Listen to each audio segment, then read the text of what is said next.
Welcome to Evening News on Remo TV. I am Anibaba Bekelelua.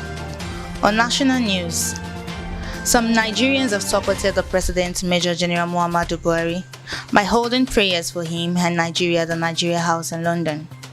Buhari is currently in London, where he is scheduled to spend 2 weeks to enable him to undergo a medical checkup. His supporters took to the gate of the Nigeria House, where he is staying, with placards bearing various inscriptions to show that they believe in Nigeria's unity despite the challenges in the country at the moment. One placard said, "We are stronger together," while another said, "We pray for President Buhari and our armed forces." Their support for the president comes just days after a protest was staged at the Nigeria House against his decision to have the medical checkup in London.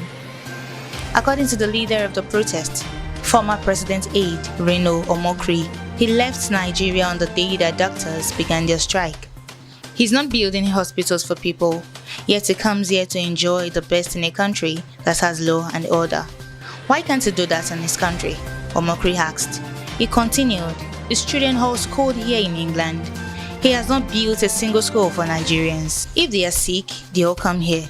Omokri also lamented the insecurity in the country and the hardship Nigerians are going through due to the economy under the Buhari regime. Still on national news, there was panic in Imo State on Friday and Saturday as gunmen murdered 7 suya sellers. It was learnt that the traders were killed in separate shootings in Olu and Umuaka in the Njaba local government area of the state. An eyewitness, Arisu Ishiaku, said that the suspected killers, who were dressed in military uniform and numbered more than 7, stormed the Afo Umuaka market around 8:30 p.m., accosted the victims in their shops and shot them. He said 4 of the victims were in the age bracket of 30 to 45 and had lived in the area for many years without any trouble or attack from any member of the community. While suspecting those who carried the attack to the strangers in the land, Ishiaku pointed out that before now, there had never been any problem between the traders and the Umuaka community. According to the Imo State coordinator of Hausa traders, Malam Ibrahim Abdulkader, the first incident happened on Friday as 3 suya sellers were about to close for the day when gunmen in a Sienna car emerged from nowhere and shot at them. He said in a similar commando style, the gunmen operating in the same vehicle shot dead for Hausa traders at Umuaka. Abdul Kader stated that Hausa traders in Olu now live in fear as some had relocated to Wiri. On international news, most of Tuesday's newspapers focused on Boris Johnson's press conference on Monday when he confirmed that the next step to lift lockdown in England will go ahead on 12th April. The Daily Express is among the papers react with jubilation at the news that pubs and restaurants can open for outdoor service, calling it the next step of the roadmap to freedom. Book your table now, says the Metro newspaper.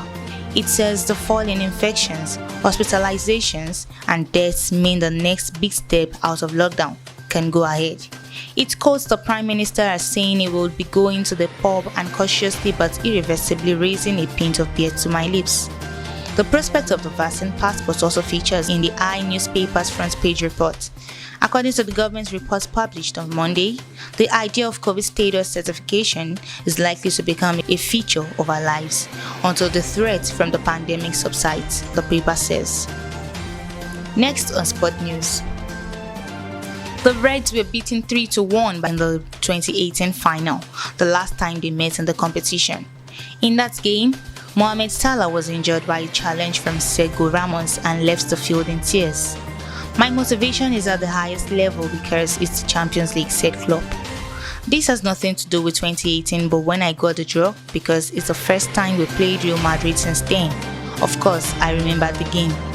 I said after that game that if somebody asked me a week later or a month later if I would invite Sergio Ramos to my 60th birthday, then I would say no. I would think about it again. He's a great footballer and I didn't like what happened that night. It was a strange night for us, but it's long ago and I cannot get that feeling back, that anger of whatever, so I don't even try. We are not on a revenge tour here. I don't believe too much in revenge, but it would be nice to get through because it would mean we are in the next round. Lastly, on entertainment news.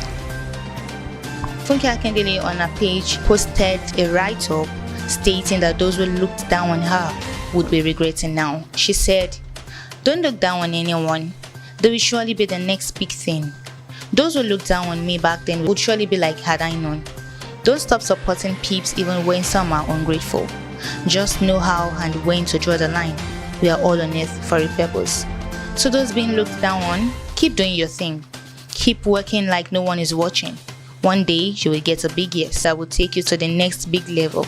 Never give up. Ignore naysayers. Believe in your dreams and go for it. Embrace your constructive criticism and use it to your advantage." That is all we have for evening news on Remo TV. You can follow us on every of our social media handles on Facebook, Twitter, Instagram, and YouTube at Official Remo TV. You can also check us on our website at www.remotv.com.ng. I remain Anibaba Bekelolua. Good night.